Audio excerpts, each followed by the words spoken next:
Thank you so much for the kind introduction, and I'm really happy to be here. Very happy to give the FAIRmat seminar. My name is Janosh. As Pepe just said, I recently transitioned to industry, but the work I'm presenting today actually took place end of last year, mostly, while I was still with the materials project at Lawrence Berkeley Lab. And these results specifically are mostly from a large collaboration with Gabor Ciani's group in Cambridge, which was focused on comprehensively evaluating the capabilities of a machine learning force field we call MACE-MP. And towards the end of the talk, I'll also show some results from a more recent collaboration with Gerd Sieder's group to analyze some systematic errors, which we call potential energy surface softening. And those systematic errors we observed across many of the universal ML potentials, like MACE-MP, CHGNet, and M3GNet, which we tested, as well as many of these applications or sort of test cases that you see in the sunburst diagram. But I'll get to those in more detail. So to give a little bit more context on how this large collaboration with Gabor Ciani's group surrounding MACE-MP came about, it really started in November last year, following hot on the heels of training the MACE-MP model, which was work done by Philip Benner and Yuan Qiang, originally with the sole purpose of submitting the model to Matbench Discovery. And Matbench Discovery is this leaderboard, which you see here, that measures the ability of different machine learning models to guide materials discovery by predicting the thermodynamic stability from unrelaxed crystal structures. So before you run expensive DFT relaxations, can the model tell you it makes sense to relax the structure because this is likely going to be stable, it's something you can make in the lab, or better save the compute and do something else? As you can see by all stability metrics in this table, MACE-MP is the current state-of-the-art open source model, followed by CHGNet and M3GNet, which are the three models I'm going to talk about most today.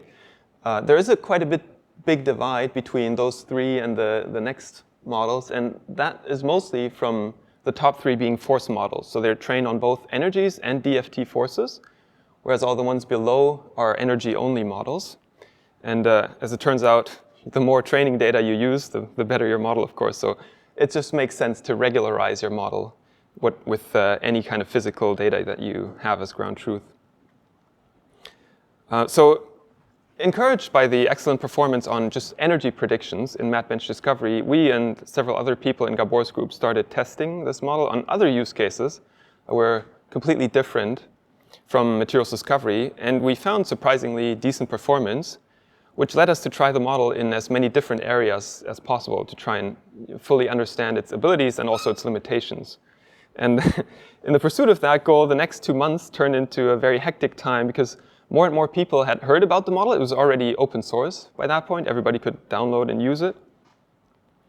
And offered to contribute to it what ended up being these 35 different test cases, resulting in a very long list of over 70 co-authors, because each of them maybe took like 3 to 5 people to work on. And thanks to the excellent stewardship from Gabor Ciani, the preprint with all our results came out in December, so just under 2 months from when we started. I'm just pointing this out because I've never experienced such a short timeline on such a big project before. And while I think that all 35 applications that we tested are interesting, I'll focus on just 3 here due to time constraints. The first one being metal organic frameworks. The second one, molecular dynamics of a complex battery system, NMC battery. And the third, phonon predictions. And these are all examples where MACE-MP was surprisingly useful straight out of the box, despite having in no way been trained with these tasks or material classes in mind. So the model was only trained on materials project data, which is entirely 3D, so bulk crystals, very different from, say, a battery system or MOFs in particular, I would say, are a very different material class. So I'll start with that, metal organic frameworks, nanoporous, still periodic materials, but containing metal cations connected by organic linker molecules. They have tunable building blocks that span a huge design space, and their applications revolve around the fact that they have very large surface areas and permanent porosity, which makes them promising for catalysis, energy storage, gas separation, among other things. And what you see in these plots here is we tested MACE-MP against PBE reference data from the QMOF database generated by Andrew Rosen. And given that MACE-MP, like I said, was not trained on any MOFs whatsoever, this is quite a challenging test of transferability to out-of-distribution chemistry. And as you can see in the parity plot on the left, we nonetheless get very good, I would say, very good performance in predicting MOF energies, achieving an MAE of 33 millielectron volts per atom. And this is across all 20,000 entries in the QMOF database. So not a sort of sub-selected test case. Given the pronounced difference to the small unit cell inorganic crystals that MACE-MP was trained on, we were very surprised by this result. Pleasantly surprised, I should say. And in the heat map on the right, you see the energy error distribution projected on a per atom basis. So half a dozen elements stand out because they have strongly elevated errors. And this is due to data inconsistencies between Materials Project and QMOF, which use different pseudopotentials for 17 elements, including all the outliers that you see in this plot. So including molybdenum, vanadium, gadolinium, ytterbium. So if we had used a test set with consistent pseudopotentials, we'd expect the 33 MeV per atom error to be even lower. So maybe you're thinking energy prediction is a bit mundane, and we sort of thought the same. If this works well, can we push it further? So to validate MACE-MP on dynamic processes in metal organic frameworks, we investigate gas absorption in a very prototypical MOF, which is this MG-MOF74, whose structure you see depicted there on the left.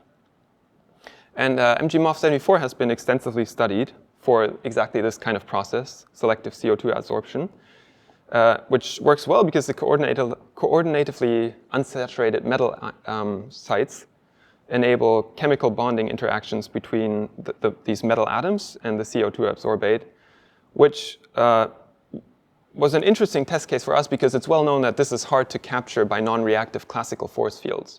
And so we really wanted to see how well does MACE-MP handle these sort of reactive processes. And what you see in these brightly colored heat maps to the right is the free energy landscape of the CO2 molecule according to 3 different models. So on the left is MACE-MP, the one that we're mostly interested in. Middle is a deep MD force field specifically trained exactly for this kind of system, which shows pretty good agreement with MACE-MP. That's sort of our reference data, our ground truth in quotes. And on the right, you see the much poorer performance from a UFF classical force field with DDE6 charges. And yeah, like you see, it's a good example why classical force fields struggle to model, in this case, the CO2 free energy surface from the reactivity that they can't really model well. Moving on, these are molecular dynamic simulations of a full 1,000 plus atom battery system. And this is a very interesting kind of system for MD because it allows us to gain insights into the atomic interactions that determine the energy storage ability and cycle life of a battery system fully in silico, so completely in simulation. And the main challenge with MD is really that it requires these very short femtosecond time steps, but ion transport and degradation processes take place on very long time scales that are usually inaccessible to MD if you run it with ab initio, with DFT. But universal potentials trained on the whole periodic table are quite well suited to bridge this gap given their linear cost scaling, unlike DFT's cubic cost scaling with system size, and the fact that batteries contain heterogeneous interfaces, that cover large chemical spaces. So we tested the performance of MACE-MP on this system. And you can see it's a complete battery and includes the copper interface on the left, followed by a carbon anode, an ethylene carbonate electrolyte, and the NMC cathode.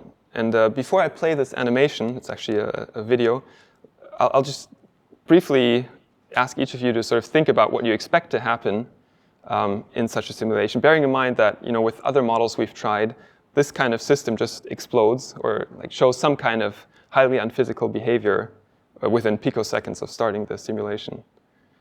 So I'll play it now.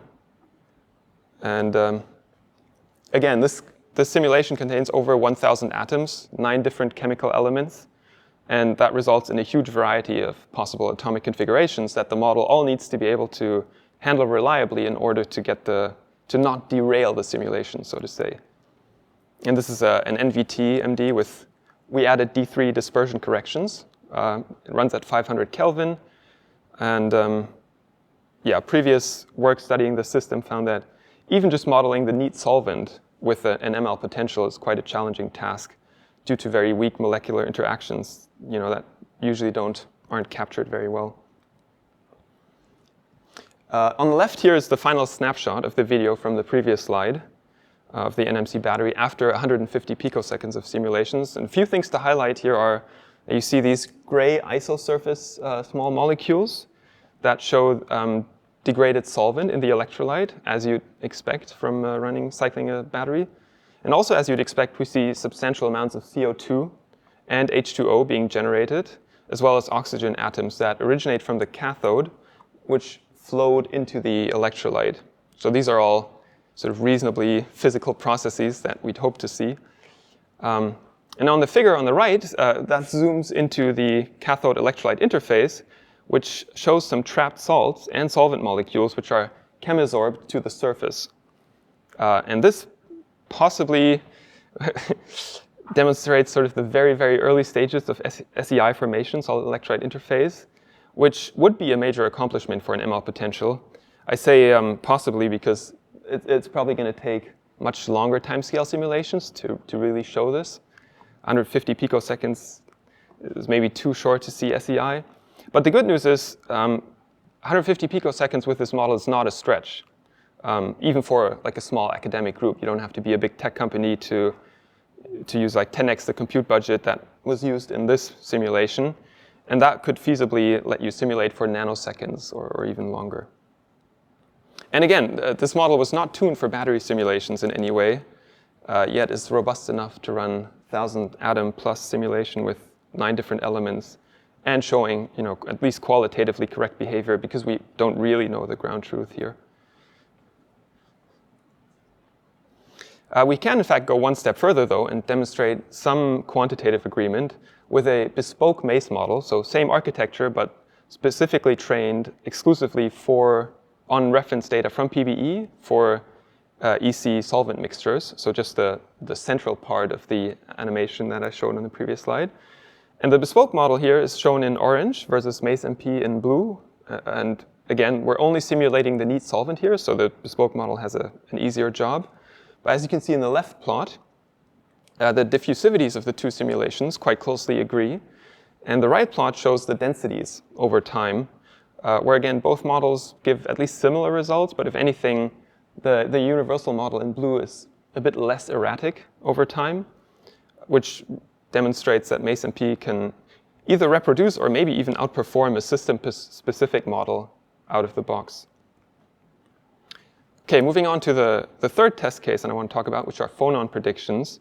The goal here was to test how well the model's force predictions combined with the finite displacement method does at reproducing DFT harmonic phonons. And I was personally surprised that we got not just qualitative, but even quantitative agreement in some cases. So the materials shown here are in the top right, we have strontium selenide. In the top left.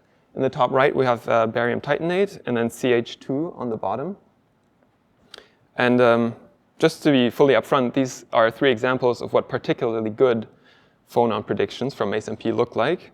MACE is the red dashed line here in each plot, and the DFT reference is the blue solid line. And this is again the same model that we trained only originally with the intent of doing energy predictions on Matbench Discovery, no fine tuning. These are 0-shot phonon bands.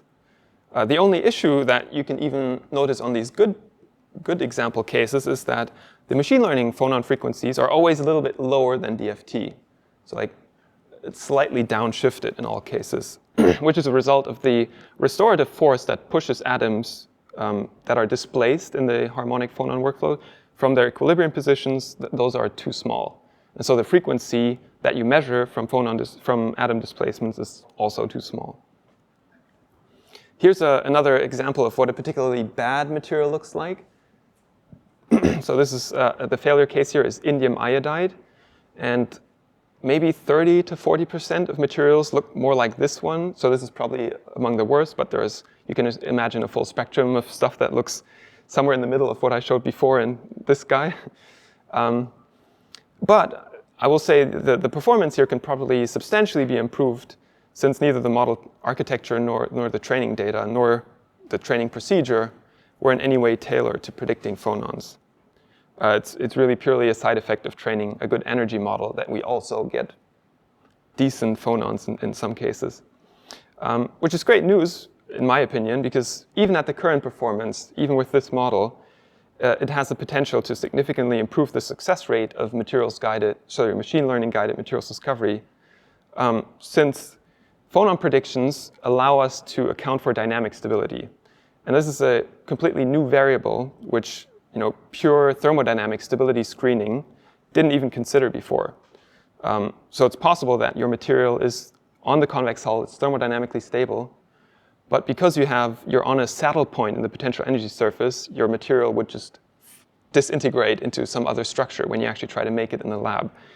And there was just no cheap enough method to check for that in a high throughput way before. So next we tried to make the phonon analysis more quantitative. The band structure plot here compares, again, the DFT bands. So it's maybe a little bit overplotted, but the solid line is again DFT. And for cesium fluoride, the compound with MPID 1784 specifically. And then you also see the machine learning phonons from MACE, CHGNet, and M3GNet in different colors. And MACE and CHGNet do quite well on this material, only underestimating the frequencies by maybe 10%. And M3GNet is quite a bit worse, getting both the band structure and the actual shape of the band structure wrong, and also significantly downshifting the frequencies. The arrows in that plot point to the highest vibrational frequency, which we call omega max, from each model, and they show the quantity whose distribution we plot on the right-hand side here in these violins. Over 300 MP materials for all three models. And this is an interesting property to consider because omega max actually correlates with the stiffness of the material's strongest bond. And so it's a meaningful physical quantity in its own right. But we specifically looked at it because we wanted to get a quantitative idea of how often are the frequencies significantly downshifted compared to PBE. And you can see that all three models underestimate omega max much more frequently than they overestimate it. So between 91% for CHGNet and 97% for M3GNet, the highest phonon frequency is predicted too low, and just in a few percent in each case, it's predicted too high. And yeah, this tendency is clearly worst for M3GNet. It's noticeably better for CHGNet, and then a little bit better still for MACE-MP, where you have the mode of the distribution closest to the sort of factor of 1, and the factor I should have probably said before is the machine learning frequency, highest frequency, divided by the DFT highest frequency. So staying with quantitative phonon analysis, here are some confusion matrices for the binary classification task of predicting the presence of imaginary phonon modes anywhere, meaning at any k point in the band structure.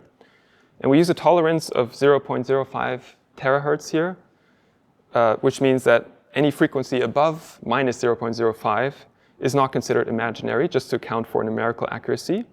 And then the color range in these confusion matrices ranges from white for low values to dark blue for high values. So dark blue on the diagonals and white on the off diagonals would correspond to an optimal classifier. That's what we want to see. And you can see that MACE-MP is noticeably better at predicting the presence of imaginary modes, which achieves an accuracy of 81%, just summing the diagonals here,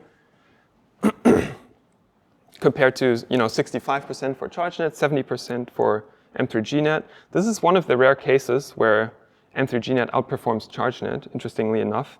And if you look at the top right quadrant in the CHGNet confusion matrix, you can see that's because it has a high false unstable rate of 34%. meaning CHGNet thinks that a lot of materials are dynamically unstable due to having imaginary phonon modes, where PBE actually says, no, they're stable. This is not a saddle point in the potential energy surface. This is actually a local minimum. But yeah, overall, I think the 81% accuracy had me quite excited about the future prospects here, because I think this is probably one of the first methods to allow you really high throughput dynamic instability filtering, because doing one of these complete phonon band structures with MACE takes minutes on a laptop. Like, all of this analysis was run on my laptop, whereas getting one phonon band structure with DFT can take an hour or maybe several hours. So I think we can significantly improve the success rate of ML-guided synthesis attempts in the future, just even with the models that exist today. Okay, coming to the last part of my talk, I'd like to show a few results from a recent preprint with Gerd Sieder's group, which you can't quite see is titled Overcoming Systematic Softening in Universal Machine Learning Interatomic Potentials by Fine-Tuning. That's quite a mouthful, but it's also very descriptive. So most of the issues we observed in the MACE-MP analysis turned out to be originating, the root cause turned out to be this force under prediction. And this became such a pervasive issue that it deserved its own investigation to try and discover possible remedies for this problem. And I think we're happy to say that we did. So to visualize what's going on in these models, here's a schematic representation of the potential energy surface. And the two coordinate axes are meant to illustrate arbitrary dimensions in atomic configuration space. So you can imagine some atom is moved in some way if you move along coordinate 1 or coordinate 2. And on the left-hand side is the DFT potential energy surface. On the right, what ideally should be an identical potential energy surface as encoded by a machine learning interatomic potential. But what we actually find in practice is that the ML-PES well describes sort of these dark blue low regions, which are near equilibrium configurations. But unfortunately, it exhibits large systematic errors in the green and yellow high energy far from equilibrium regions, which are indicated by these red points. You can see that the surface is just consistently lower than you would hope if you wanted to agree with DFT there. But the good news is that, of course, any systematic error can be efficiently fixed by a linear correction with a tiny amount of additional training data. And in fact, what we show in this preprint is that a single additional training label at any of the red points is enough to fit a scalar energy multiplier that just rescales the gradients of the potential energy surface and gets rid of this systematic error. So extremely data efficient fine-tuning, you could call it. So to demonstrate that the single label fine-tuning is not system specific, but benefits your force predictions across many diverse materials, we randomly sampled 1,000 different structures from a data set that we call WBM, generated by the Marquez group in Bochum, which is no overlap with materials project, so it's out of the training set. And we plot their force error distribution, again for all three models, M3GNet, CHGNet, MACE, in these violin plots. And the left half of each violin shows the out-of-the-box force predictions from all models. And then the more lightly colored right half of each violin is the linearly corrected MAE on the force, with a single fine-tuning data point, which was taken from a high-energy configuration of this particular material, MP10200015. And the single label fine-tuning force errors are consistently lower for all 1,000 test materials. You can see the dashed and dotted lines in the violins are the mean force error and the interquartile ranges. And interestingly, the mean error decrease in force error is larger, slightly larger for MACE than for CHGNet in the middle, and especially larger than M3GNet on the very left, which suggests that perhaps M3GNet has a slightly less systematic error and more random noise in its force error distribution. And in the preprint, we go into more detail, showing that this fine-tuning benefits a lot of downstream simulation tasks, or modeling tasks, I should say, including defect and surface energies, phonons, of course, ion migration barriers, and generally anything that involves high energy configurations. You can take a single high energy structure, fit this scalar multiplier to your forces, and you get a much better model. Sorry. So yeah, coming to the end here, the model code, the training data, and the weights are all fully open source. We try to make the models as accessible as possible by writing docs and minimizing the setup effort to lower the barrier to entry. You simply run pip install macetorch to get the mace model, or CHGNet, or M3GNet, or all three if you want to test every model. And when you first request a given model, it will auto-download and cache the checkpoint for future use. So in this case, you could see the MACE-MP model equals medium means it's auto-downloading the medium checkpoint from GitHub and saving it to your local disk. And that's like a maybe 50, what was it? No, like 20 megabyte download, so it's not going to break the bank. And it's usually quite a good trade-off between cost and accuracy to go with the medium model. So I would try that one first if you're not sure yet. It's also worth, I should mention, it's also worth having a look at the GitHub repos for all of these models. So you can see the MACE repo first there, and then CHGNet one second, where there's a lot of question and answering happening, especially in the discussion tab. Some users have even started connecting and helping each other, which is quite nice to see. So feel free to chime in there if you have questions. And I'd also like to highlight a zero setup, instant way of getting started with MACE-MP, which is, let me play this video, which is this website called ZNDraw, which you can find by just Googling ZNDraw ICP. Big thanks to Fabian Sills from Stuttgart University who wrote this app. And the way it works is that you bring your own structure in XYZ format, and you simply drag and drop it onto the canvas. And then you can select from several tasks like molecular dynamics or geometry optimization, and the simulation will be streamed from a GPU and visualized in real time, as you can see in this video. I should caveat, though, that it's currently powered by a single NVIDIA 3080 GPU. So if many people try to use it right after this talk, the site might fail. I don't know. We'll see. Finally, I'd like to mention some, I think, high priority next steps. There are many obvious ways how you can improve these universal ML force fields, including training on additional physical degrees of freedom, such as partial charges. Those are not in the training data at all at the moment. Magnetic moments. CHGNet does include magnetic moments, but in a very coarse way, just as absolute values, no directional information. And external electric or magnetic fields would be very important degrees of freedom that are important, for instance, if you want to simulate dielectric materials and so on. No model. Actually, there's one model from Boris Kosinski's group that showed that this is possible and works quite well. So it's a very hot field, a lot of people working in this space. But perhaps even more important and obvious is the need to increase the training data diversity. So all of these models that I showed are only trained on bulk solids so far. And I think what we need are models that are also trained on surfaces and defects and molecules, metal, organic, amorphous, 2D materials. Any class of material that we know exists is worth training on, as many will exhibit physical behavior that maybe the model hasn't seen before. And because these models are physically agnostic, they're not going to know how to handle it unless they've seen examples of it. Finally, many of the shortcomings that we expect to encounter when we start to compare these models to experiment in the future, more so than DFT reference data, will not so much be model errors per se, but systematic errors in the underlying training data. And the best way to overcome these is really just by training on higher fidelity data to begin with. And luckily, several large data sets are currently being generated at the meta-GGA level of theory.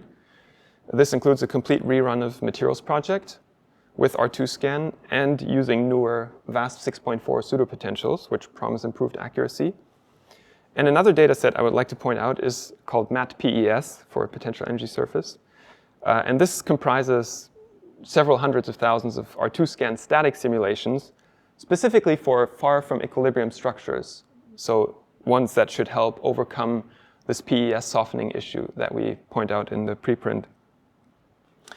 It's still growing in size at this moment, so MatPES is still running as we speak. But we've started initial training runs on the data we already have right now, which is about 200,000 structures. And we hope to make the MatPES dataset publicly available sometime in late 2024. So with that, I'll acknowledge the over 70 co-authors that made this big group effort possible. There are too many to name them all individually, unfortunately, but I'd like to especially thank two people who are right here from Berlin, actually, Philipp Benner, who did an outstanding job of training the MACE-MP model together with Yuan Qiang. Those two are an excellent small team. And Janine George as well, who taught me the subtleties of using machine learning potentials to generate phonon predictions. A lot of traps that I would have stepped into there. And I think Gabor Ciani also deserves a special mention for expertly managing and coordinating the work of these over 70 co-authors listed on the bottom. So before I close, I'd like to briefly mention my current employer, who is Radical AI, a New York-based startup, as Pepe briefly mentioned in the introduction. And it was founded just in January this year, so it's very early days still, by Joseph Krause, who's our CEO, Jorge Colindres, who's our president, and Hert Cedar. And we have backing from the MongoDB co-founder, Kevin Ryan. And our goal is really to vertically integrate these machine learning foundation models that I spoke about this entire talk, as well as first principles simulation and robotic labs to try and accelerate the materials R&D pipeline, from hopefully bringing like a process of 20 years from discovery to commercialization down to maybe 10 or even 5 years if we can manage. We do have a fast-growing team, currently, unfortunately, consisting only of computational people with sort of ML, DFT, and HPC backgrounds. But we are in the process of touring lab spaces, both in New York and in the Bay Area. And we're already aggressively hiring for those. So the plan is to invest in state-of-the-art research lab equipment and also recruit a team of experimentalists that's maybe 2 or 3 times the size of our computational team, which also hasn't fully formed yet. So this is going to be hopefully like 20 experimentalists or something along those lines. We do have an in-person culture, and we're located right next to Grand Central Terminal in Manhattan, which is not that far from Central Park. The lab will be elsewhere, but not too far from our current office, and we plan to move the whole team there once it's operational. So if anyone of you knows people who are job hunting right now, feel free to send them to this link, boards.greenhouse.io/radicalai, and check out our openings. I should mention we get a lot of traffic on that site, so to make sure your application doesn't get lost, feel free to also reach out on LinkedIn, Twitter, or via email. My email at Radical is listed right there. And that's it from me.